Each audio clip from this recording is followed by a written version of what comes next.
जय हिंद दोस्तों, universe AI में आप सभी का स्वागत है। तो चलिए देखते हैं कि आज हम क्या क्या कवर करने वाले हैं।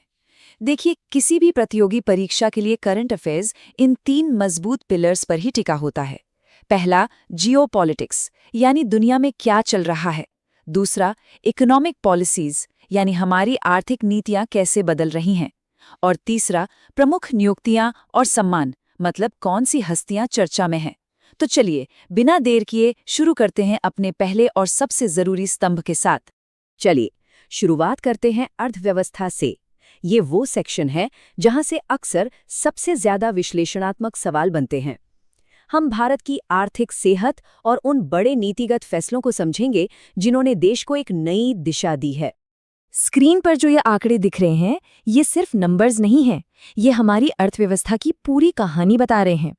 देखिए, एनएसओ के मुताबिक 2025-26 की पहली तिमाही में जीडीपी 7.5% और दूसरी में 8.2% की दर से बढ़ी।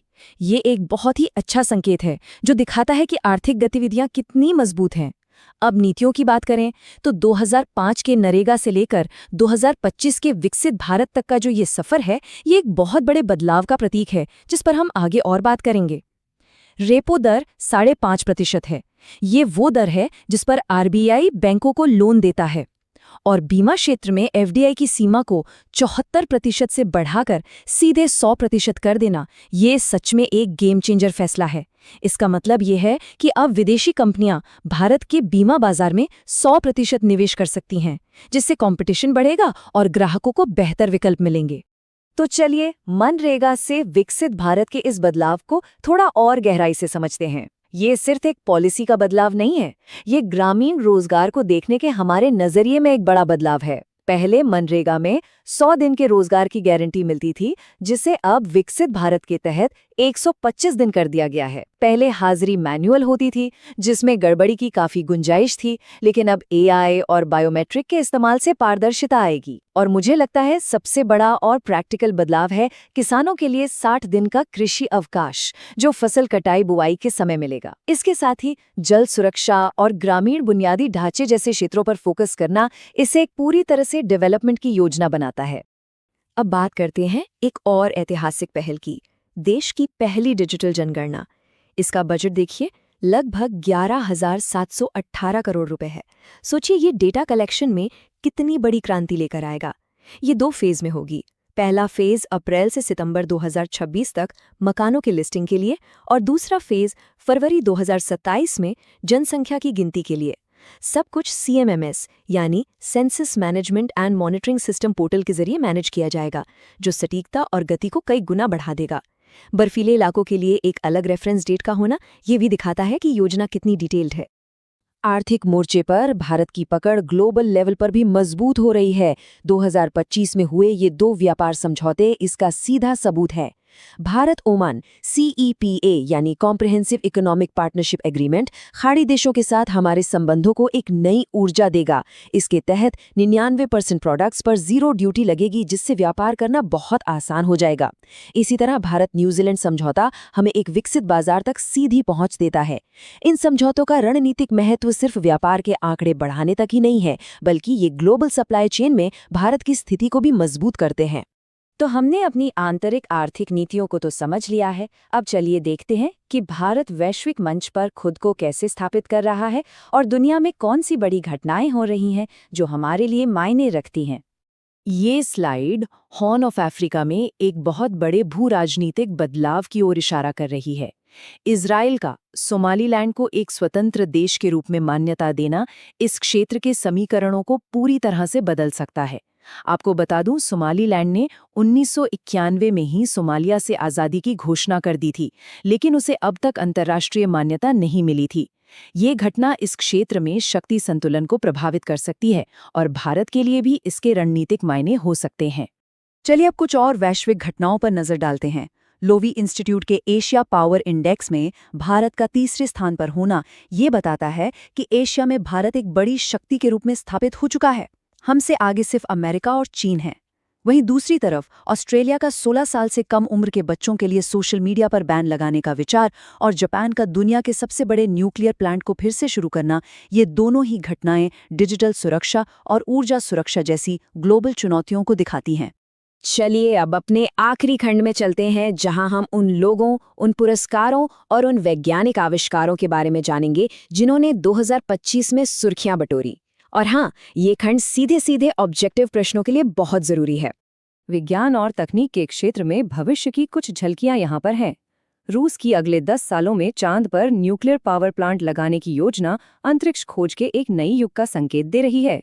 भारत में वाराणसी में देश की पहली स्वदेशी हाइड्रोजन से चलने वाली फेरी का चलना ग्रीन एनर्जी के प्रति हमारी प्रतिबद्धता का एक शानदार उदाहरण है।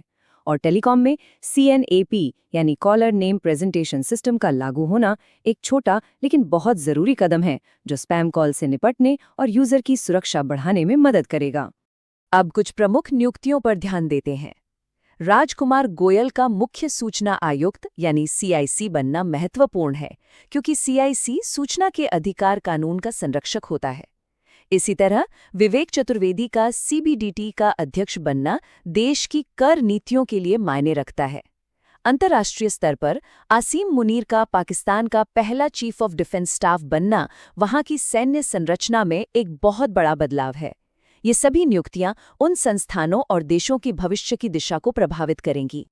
पुरस्कार और सम्मान किसी भी देश के योगदान को अंतर्राष्ट्रीय पहचान देते हैं। फीफा का पहला विश्व शांति पुरस्कार डोनाल्ड ट्रंप को दिया जाना ये एक दिलचस्प घटना है। वहीं अनंत अंबानी को उनके प्रोजेक्ट वंतारा के लिए ग्लोबल ह्यूमैनिटेरियन अवार्ड मिलना पशु कल्याण में भारत के प्रयासों को वैश्विक मंच पर सम्मान दिलाता है। इस बीच हम दो महान आत्माओं को भी याद करते हैं, रामवी सुतार जिन्होंने स्टैच्यू ऑफ यूनिटी जैसी अमर कृतियां बनाई, और खालिदा जिया, बांग्लादेश की पहली महिला प्रधानमंत्री। इन दोनों की विरासत हमेशा जिंदा रहेगी। ये स्लाइड हमें उन युवा प्रतिभाओं से मिलवाती है जो हमारे देश का भविष्य हैं। प्रधानमंत्री राष्ट्रीय बाल पुरस्कार 2025 कुल 20 बच्चों को दिया गया। इनमें बिहार के वैभव सूर्यवंशी, जिन्होंने खेल में एक नया रिकॉर्ड बनाया, और कमलेश कुमार, जिन्हें वीरता के लिए मरणोपरांत सम्मानित किया गया। इनकी कहानियां बहुत प्रेरणा देती हैं। पंजाब के 10 साल के श्रवण सिंह की बहादुरी की कहानी भी अद्भुत है। ये पुरस्कार सिर्फ एक सम्मान नहीं है, बल्कि ये देश के हर बच्चे को बड़े सपने देखने के लिए प्रोत्साहित करते हैं। अब सबसे जरूरी हिस्सा, आइए इन सभी जानकारियों को एक साथ लाते हैं और देखते हैं कि परीक्षा के नजरिए से ये हमारे लिए कैसे प्रासंगिक हैं। ये विश्लेषण आपको अपनी तैयारी को सही दिशा देने में मदद करेगा। तो चलिए सीधे पॉइंट पर आते हैं। देखिए, UPSC प्रीलिम्स और मेंस के लिए विकसित भारत अधिनियम के प्रावधानों जैसे 60 दिन का कृषि अवकाश, इस पर कथन आधारित प्रश्न बन सकते हैं। मेंस में सीपा जैसी व्यापार संधियों के भू राजनीतिक महत्व पर एक विश्लेषणात्मक प्रश्न पूछा जा सकता है। BPSC और दूसरे स्टेट PCS एग्जाम्स के लिए सीधे फैक्ट्स बहुत जरूरी हैं, जैसे सोमालीलैंड की राजधानी क्या है, या एशिया पावर इंडेक्स में भारत की रैंक क्या है। राज्य विशिष्ट प्रश्नों में बिहार के बाल पुरस्कार विजेताओं के नाम याद रखना जरूरी है। और हाँ, डिजिटल जनगणना में बर्फीले क्षेत्रों के लिए जो अलग तारीख है, उस पर आधारित एक कॉन्सेप्ट MCQ बनने की पूरी संभावना है। चलिए इस माइंड मैप के जरिए पूरे सत्र का एक तेजी से रिवीजन करते हैं। आप चाहें तो इसका एक स्क्रीनशॉट ले सकते हैं। नीतियों में विकसित भारत और डिजिटल जनगणना, अर्थव्यवस्था में 8.2% की GDP वृद्धि और ओमान न्यूजीलैंड के साथ व्यापार समझौते, भू राजनीति में भारत की तीसरी रैंक और सोमालीलैंड को मान्यता, तकनीक में वाराणसी की हाइड्रोजन फेरी, और प्रमुख व्यक्तियों में CIC राजकुमार गोयल और मूर्तिकार रामवी सुतार। ये आपके लास्ट मिनट रिवीजन के लिए एकदम सही है। वीडियो देखने के लिए धन्यवाद दोस्तों। चैनल को सब्सक्राइब, लाइक, कमेंट और शेयर कीजिए।